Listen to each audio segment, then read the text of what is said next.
नमस्कार दोस्तों, home science academy में आपका स्वागत करती हूँ। आज आपके लिए जो क्वेश्चन मैं करा रही थी सीरीज 27 का, इसी में आपके लिए मैं लेकर के आई जो क्वेश्चन का आंसर मैंने पूछा था। तो काफ़ी बच्चों ने इसका आंसर सही दिया था, लेकिन कुछ बच्चों में इसमें गलतफहमी थी, मैं यहाँ पर दूर करना चाहती हूँ। तो देखिए, हाइड्रोफिलिक और हाइड्रोफोबिक दो होते हैं। हाइड्रोफोबिक होते हैं जो इसमें पानी सोखने की क्षमता नहीं होती, यानी फोबिक मतलब का डर। तो डर से याद रखना कि जो हाइड्रोफोबिक होते हैं पानी सोखने की क्षमता उसमें नहीं पाई जाती है, और ये पहनने में भी उतना आरामदायक नहीं होते हैं। तो देखिए, जो हाइड्रोफिलिक होते हैं इसमें एमॉर्फस पाए जाते हैं और ये पहनने में आरामदायक होते हैं। पानी सोखने की क्षमता इसमें ज़्यादा पाई जाती है, जबकि जो हाइड्रोफोबिक होते हैं उनमें नहीं होती है। तो देखिए, हाइड्रोफिलिक फाइबर अधिक एमॉर्फस होते हैं और पहनने में आरामदायक होती है, ये लाइन सही है। दूसरी लाइन हमने कहा कि हाइड्रोफिलिक के अंतर्गत क्या है, हाइड्रोफिलिक के अंतर्गत नायलॉन, पॉलिस्टर और एक्रिलिक से बने कपड़े आते हैं। देखिए, हमने अभी हाइड्रोफिलिक में नहीं आएंगे, ये हमारे हाइड्रोफोबिक होते हैं जिनमें पानी सोखने की क्षमता इसमें नहीं होती, यानी पसीने ये नहीं सोखते हैं। तो ये हाइड्रोफोबिक वाले कपड़े हैं। हमने यहाँ पर हमें डालना था हमें हाइड्रोफिलिक, लेकिन मैंने आपको यहाँ पर कंफ्यूज करने के लिए, इससे आपको ये चीज़ पता हो जाए, हाइड्रोफोबिक के अंतर्गत ये आते हैं, ये हाइड्रोफिलिक के अंतर्गत नहीं आते हैं। इसीलिए जो आंसर होगा ए वाला करेक्ट है और आर क्या है, वो क्या है, गलत है, रॉन्ग है। तो ए सही और आर गलत होगा, यानी पहला ऑप्शन ये आपका सही जाता है। तो जिसको मतलब किस नहीं आ रहा होगा आप क्लियर कर लीजिएगा और वीडियो में जा करके देख के। अब चलते हैं अपने क्वेश्चन की तरफ। देखिए, पहला क्वेश्चन इसमें है सीरीज 28 का, क्लोथिंग एंड टेक्सटाइल से हमने लिया है अभिकथन और कारण, क्योंकि आप ज़्यादा मतलब इसमें कन्फ्यूजन ज़्यादा होता है कि कौन सा सही किया जाए कौन सा गलत। देखिए, वस्त्र पर बने लेंथवाइज एज को ही क्या कहते हैं, सेल्वेज कहते हैं। यानी जो किनारे में बना होता है, किनारे उसकी किनारी जिसकी बनी होती है कपड़े की, उसी को क्या बोलते हैं, उसी को ही सेल्वेज कहते हैं। लेंथ वाइज एज को ही सेल्वेज कहते हैं। कारण क्या है, सेल्वेज ताने और बाने के धागों को एक साथ जोड़कर रखता है। यानी सेल्वेज का काम क्या है, सेल्वेज का काम है ताने और बाने के धागों को एक साथ जोड़ करके रखने का काम करता है। देखिए, यहाँ पर मैंने समझाने के लिए दे दिया, इसीलिए मैंने दोनों ऑप्शन को, जिससे आपको क्लियर हो जाए। तो देखिए, यहाँ पर ए भी सही है और बी भी सही है, तो यानी ए और आर दोनों सही है। तो इसका जो ऑप्शन जाता है वो ए होगा। नेक्स्ट क्वेश्चन की तरफ आते हैं। इनमें से सेल्वेज के प्रकार का चुनाव करिए, यानी इसमें से कितने तरीके के सेल्वेज होते हैं जिनका उपयोग करते हैं। मैंने सेल्वेज पढ़ाया है, आप वहाँ भी जा करके देख लीजिएगा सेल्वेज के प्रकार में। देखिए, plain, foam, tape, fused, grade और फ्रिंज, ये इतने प्रकार के मैंने यहाँ पे लिखा है। इसमें जो ऑप्शन जाएगा आपका, पहला होगा प्लेन और दूसरा होगा टेप, यानी plain selvage, tape selvage, fused selvage, जो आपके कह सकते हैं जो मैनमेड फाइबर होते हैं उनके लिए फ्यूज्ड होते हैं, और उसके बाद फ्रिंज आता है। ये चार प्रकार के यहाँ पर दिया है, प्लेन, टेप, फ्यूज्ड और फ्रिंज। जबकि जो फोम है, ग्रेड है, ये इसके अंतर्गत नहीं आते हैं, ये हमारे कपड़े बनाने की प्रक्रिया में यूज़ किए जाते हैं। तो यदि आपको शब्द पता होगा तो तुरंत आप जान लेंगे, नहीं तो आप सोचोगे ये है कि ये है, तो नहीं जान पाएंगे। अब आते हैं क्वेश्चन की तरफ, और आप लोग आंसर देते हो, बहुत ही अच्छा लगता है, और कमेंट भी करते हो, अपना भी मोटिवेशन करते हो और हमारा भी मोटिवेट करते हो, जिससे हम क्या है, थोड़ा सा आगे हम कदम बढ़ाएंगे, थोड़ा सा आप आगे बढ़ाएंगे तो पक्का हम दोनों को ही सफलता साथ में मिलेगी। यानी हमारे पढ़ाने का जो है, आप सफल होंगे तो उसके पीछे हमारी सफलता छुपी हुई है। तो प्लीज़ आप जो है मेहनत करिए, किसी भी चीज़ को पाने के लिए, जो भी चीज़ की आप तैयारी कर रहे हो, यानी टीजीटी की हो, पीजीटी की हो, नेट की हो, DTPLSB हो, और आर्मी पब्लिक स्कूल का भी आपके पीजीटी के फॉर्म आए वो भी आप डाल दीजिए। अब आते हैं आपके क्वेश्चन। अब इसमें क्या है, वस्त्र की संरचना बनाने के लिए इनमें से किन किन विधियों के द्वारा बनाया जाता है। यानी वस्त्र की जब संरचना बनाई जाती है, वस्त्र को बनाने के लिए किन किन विधियों का प्रयोग करते हैं, किन किन विधियों के द्वारा वस्त्र बनाए जाते हैं, इनका चुनाव करना है। देखिए, हमने लिखा घोल द्वारा, प्रत्यक्ष विधि के द्वारा, बुनाई के द्वारा, सूत्रों के द्वारा, लेस के द्वारा, और इनमें से सभी। तो देखिए, यहाँ पर जो ऑप्शन जाएगा इसमें क्या होगा, इसमें आंसर यहाँ पर मैंने गलत लिखा है। यहाँ पे आपके जो आंसर होंगे क्या होंगे, ये सभी विधियों के द्वारा आपके कपड़े बनाए जाते हैं। यानी इसमें इतने तरीके से वस्त्र की संरचना बनाई जाती है। ये देखिए, इसमें यहाँ पर घोल द्वारा, घोल में मैंने पढ़ाया आपको फिल्म और फोम के द्वारा बनाते हैं। प्रत्यक्ष विधि में जिसमें आपके वार्प और वेफ्ट नहीं होते बल्कि उनको जमा करके बनाते हैं, परत परत, जैसे नंदा के जो कपड़े होते हैं। और इसके बाद बुनाई के द्वारा जो कपड़े होते हैं, और बुनाई से बनाते हैं वार्प लेकर के और वेफ्ट को लेकर के बुनते नहीं हैं। जो आपके प्लेन वीव है, ट्विल वीव है, बास्केट वीव है और आपके सेटिन और सेटिन ये होती हैं, ये हमारी बुनाई के द्वारा होती हैं। सूत्रों के द्वारा इसमें ग्रेडिंग और नेटिंग की जाती है। सूत्रों के द्वारा जिसमें एक सूत्र का प्रयोग करके बनाते हैं। देखिए नेटिंग की प्रक्रिया मैंने आपको बताया है कई बार कि नेटिंग में केवल एक ही धागे का प्रयोग करके पूरे कपड़े को बुना जाता है। जैसे हम लोग स्वेटर बुनते हैं तो जो स्वेटर बुनते हैं केवल एक ही धागे को तो लेके प्रयोग करते हैं ना, तो ये सूत्रों के द्वारा होता है।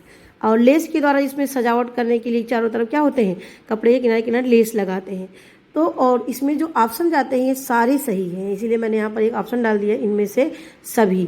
तो देखिए यहाँ पर इसके सारे मेथड के द्वारा हम कपड़े को बनाते हैं। कोई ज़रूरी नहीं है केवल बुनाई के द्वारा ही कपड़े बने।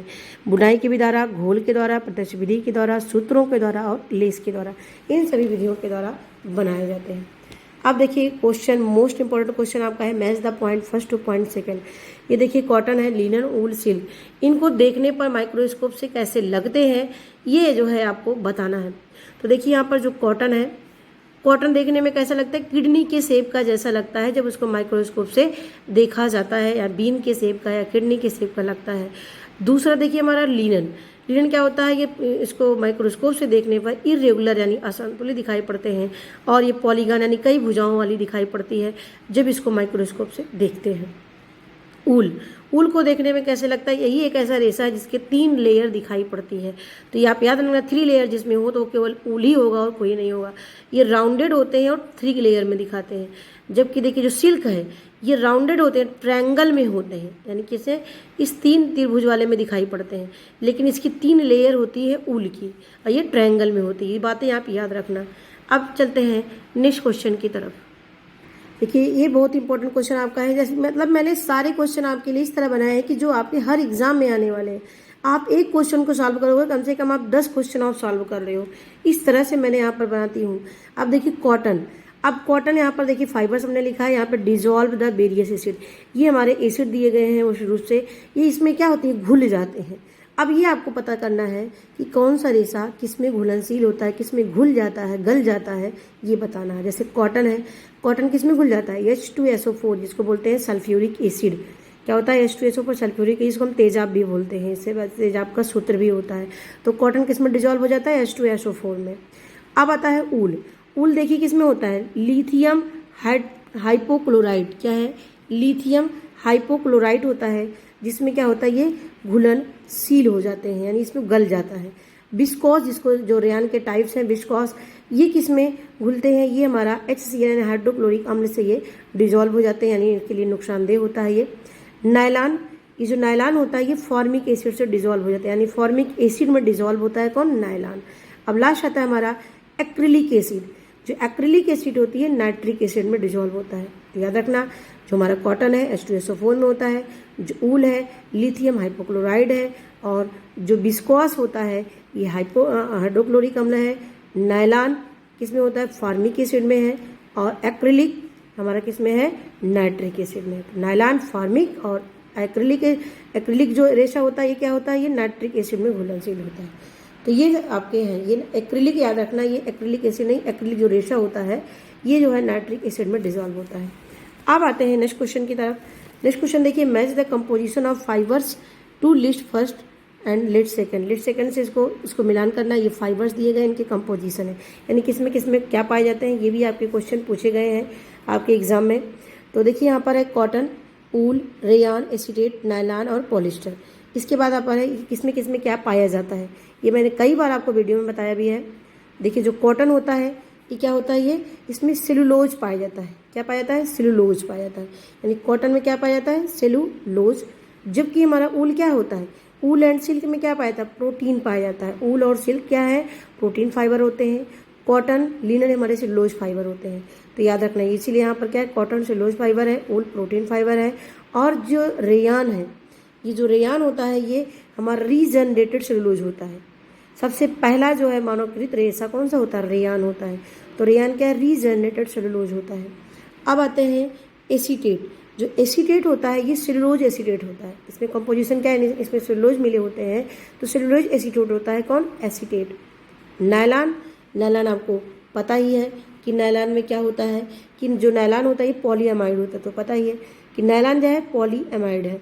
और जो पॉलिस्टर होता है ये पॉलीथिलीन टेराफ्थलेट, पॉलीथिलीन टेराफ्थलेट कंपोजिशन इसमें पाया जाता है, पॉलीथिलीन टेराफ्थलेट। तो ये चीज़ें हो गई आपके क्वेश्चन। नेक्स्ट क्वेश्चन की तरफ आते हैं।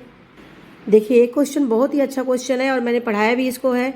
Match the symbol for care of fabric to work.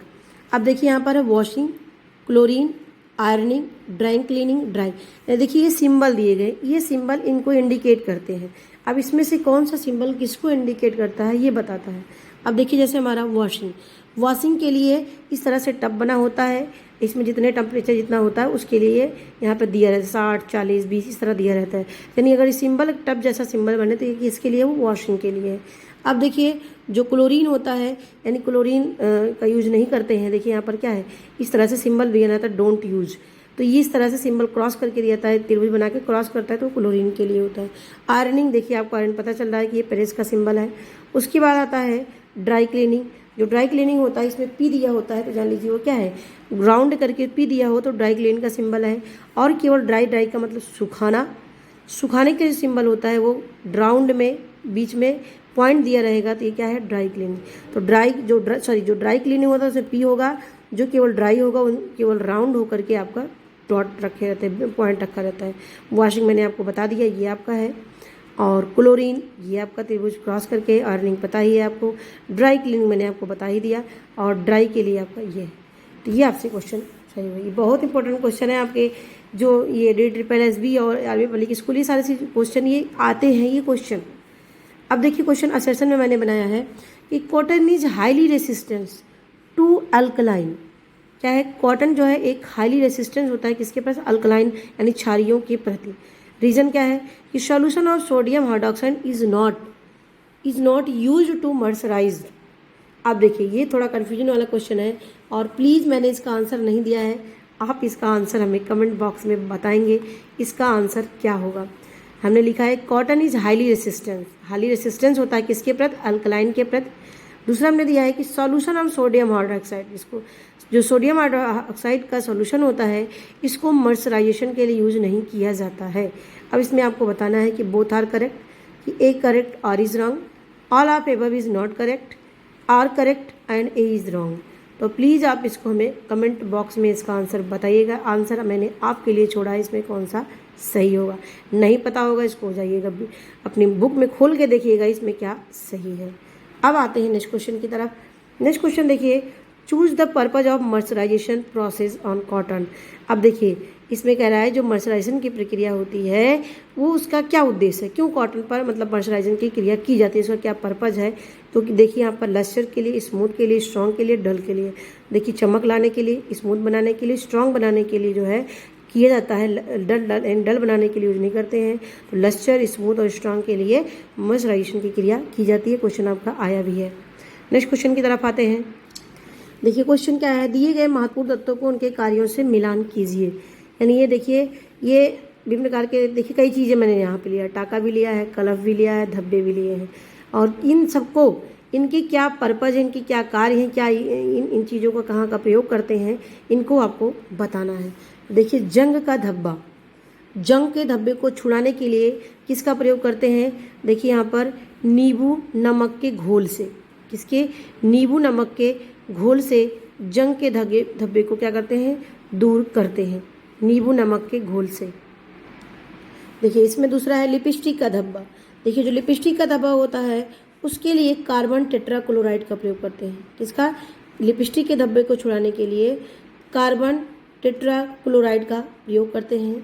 दूसरा आता है रेशमी वस्त्र पर चमक लाने के लिए। बहुत मोस्ट इंपॉर्टेंट क्वेश्चन आपका है कि रेशमी वस्त्र पर चमक लाने के लिए किसका प्रयोग करते हैं, मेथिलेटेड का प्रयोग करते हैं। किसका, रेशमी वस्त्र पर चमक लाने के लिए मेथिलेटेड का प्रयोग करते हैं। नेक्स्ट क्वेश्चन हमारा आता है सिरके का प्रयोग। अब देखिए सिरके का प्रयोग किसके लिए करते हैं, सूती वस्त्र पर चमक लाने के लिए सिरके का प्रयोग करते हैं। देखिए एक साथ कई क्वेश्चन आपके यहाँ पर कवर हो रहे हैं, 7 क्वेश्चन का आंसर यहाँ पर मिल रहा है आपको। देखिए सिरके का प्रयोग कहाँ करते हैं, सूती वस्त्र पर चमक लाने के लिए, रेशमी वस्त्र पर चमक लाने के लिए मेथिलेटेड का प्रयोग करते हैं। लिपस्टिक के लिए कार्बन टेट्राक्लोराइड का प्रयोग करते हैं। जंग के धब्बे को दूर करने के लिए नींबू और नमक के घोल से साफ करते हैं। अब आता है रेशमी वस्त्र पर कलफ देने के लिए। तो देखिए इसके जो कलफ होता है वो गोंद का ही प्रयोग करते हैं, रेशमी के लिए कोई चीज़ नहीं प्रयोग करते, गोंद का कलफ प्रयोग करते हैं। चावल का प्रयोग सूती के लिए करते हैं। अब देखिए तुरपन के लिए कौन सा टा का प्रयोग करते हैं? तुरपन के लिए हेमिंग टा का प्रयोग करते हैं। क्या? हेमिंग टापा तुरपन के लिए प्रयोग करते हैं। और अस्तर का कपड़ा एक साथ जोड़ने के लिए किसका प्रयोग करते हैं? तिरछी कच्ची सिलाई का प्रयोग करते हैं। यदि आपको पता होगा तभी आप चीज़ों को बता सकेंगे, नहीं तो आप नहीं बता पाएंगे। तो अस्तर के कपड़े को जोड़ने के लिए तिरछी कच्ची सिलाई का प्रयोग करते हैं। नेक्स्ट क्वेश्चन की तरफ आते हैं। लास्ट क्वेश्चन हमारा है, देखिए यहाँ पर है, फैंसी बुनाई से बने कपड़ों को उनके बुनाई से मिलान कीजिए। यानी जो फैंसी बुनाई है और उनसे कौन कौन से कपड़े बनाए जाते हैं, इनसे इनको मैच कराना मोस्ट इंपॉर्टेंट क्वेश्चन है आपका। ये क्वेश्चन आपके मिलान में भी आते हैं, असर्शन के क्वेश्चन भी आते हैं, और 4 क्वेश्चन यानी उसमें ऑब्जेक्टिव टाइप में भी क्वेश्चन पूछ लेते हैं। तो प्लीज़ आप इसको बहुत ध्यान से देखिएगा, और यदि आपको आ रहा होगा पहले आप मिलान खुद किया करिए पॉज करके वीडियो को, तब उसके बाद आप इसका आंसर देखा करिए। देखिए यहाँ पर है आपका डॉबी वीव। अब डॉबी वीव किसके लिए होता है? देखिए डॉबी वीव में ही हमें जैकॉर्ड और लिनो वीव आते हैं। याद रखना, डॉबी वीव जो है फैंसी बुनाई है, जो इसके अंतर्गत जैकॉर्ड और गॉज वीव आती है, जिसको हम लिनो वीव भी कहते हैं। अब जो डॉबी वीव होता है, इसमें कैसे डिजाइन बनाई जाती है? इसमें जियोमेट्रिकल डिजाइन बनाई जाती है। और जो होता है इसमें वेफले क्लॉथ एक का बनाया जाता है। इसमें वेफले क्लॉथ, याद रखना, वेफले क्लॉथ और जियोमेट्रिकल डिजाइन किसके लिए होता है? डॉबी वीव के लिए होता है। अब आता है हमारा जैकॉर्ड वीव। और जो जैकॉर्ड वीव होता है टेपेस्ट्री ब्रोकेट फैब्रिक बनाने के लिए, टेपेस्ट्री ब्रोकेट फैब्रिक बनाने के लिए, फैंसी बनाए कपड़े का प्रयोग बनाने, मतलब फैंसी कपड़े बनाने के लिए जैकॉर्ड वीव का प्रयोग करते हैं। इसमें वार्प यार्न का प्रयोग किया जाता है डिजाइन बनाने के लिए। वार्प यार्न, याद रखना, क्वेश्चन आता है जैकॉर्ड बुनाई के लिए कौन से वार्प या वार्पेट, तो वार्प यार्न का प्रयोग किया जाता है। देखिए यहाँ पर इसीलिए मैंने ऑब्लिक करके डाल दिया है कि एक साथ 2 क्वेश्चन आपका तैयार हो उससे संबंधित। तीसरा आपका आता है लिनो या गॉज वीव। अब देखिए जो लिनो या गॉज वीव होता है ये ओपन में से यानी खुला हुआ होता है डिजाइन ये, और इससे जो मॉस्किटो जो यानी मच्छरदानी जिसको बोलते हैं उसको बनाने के लिए लिनो या गॉज बीव का प्रयोग किया जाता है। अगर वो ओपन में शब्द दिया हो तो हमारे गॉज बीव से संबंधित है। अब आता है हमारा कट पाइल। अब देखिए जो कट पाइल होता है ये, इससे जो कपड़े बनते हैं कॉर्ड्राई कपड़े या वेलवेटीन के कपड़े बनते हैं। क्या होता है कट पाइल से? इसमें वार्प और वेफ्ट यार्न से, 2 वार्प और 1 वेफ्ट यार्न से बनाया जाता है कट पाइल। तो इससे देखिए कॉर्ड्राई और वेलवेटीन के कपड़े बनाए जाते हैं। और जबकि जो हमारा अनकट पाइल होता है, अनकट पाइल से वेलवेट फैब्रिक बनाए जाते हैं। इसमें एक्स्ट्रा वार्प यार्न से डिजाइन बनाते हैं, एक्स्ट्रा वार्प यार्न से डिजाइन बनाए जाते हैं किसमें? अनकट पाइल में। अब आता है हमारा डबल वीव। डबल वीव के लिए ब्लैंकेट जो कपड़े बनते हैं, ब्लैंकेट के जो ब्लैंकेट जो बनते हैं वो डबल वीव से बनाए जाते हैं। तो ये क्वेश्चन आप याद रखना, डॉबी वीव ज्योमेट्रिकल है। ये क्वेश्चन आपका मैथ में कई बार आया है। जैकॉर्ड, टेपेस्ट्री, ब्रॉडकास्ट, लिनो, और लिनो के मैंने आपको बताया open mesh, mosquito net. Cut में कॉर्ड्राई, कट इज कॉर्ड्राई याद रखना, वेलवेटीन। अनकट में वो आपके वेलवेट या एक्स्ट्रा वार्प यार्न, उसके बाद डबल वीव में ब्लैंकेट। अब आपके लिए क्वेश्चन है, आज का दूसरा क्वेश्चन है इसमें कि कश्मीर में बनाई जाने वाली सालों के नाम बताइए। क्या है? कश्मीर में बनाई जाने वाली सालों के नाम बताइए। कौन कौन सी प्रकार की सालें वहाँ पर कौन कौन सी साल बनाई जाती है, मैंने वीडियो में बताया भी है, आप वहाँ जा करके देख लीजिए। ये मेरी वीडियो देखने के लिए आपको धन्यवाद।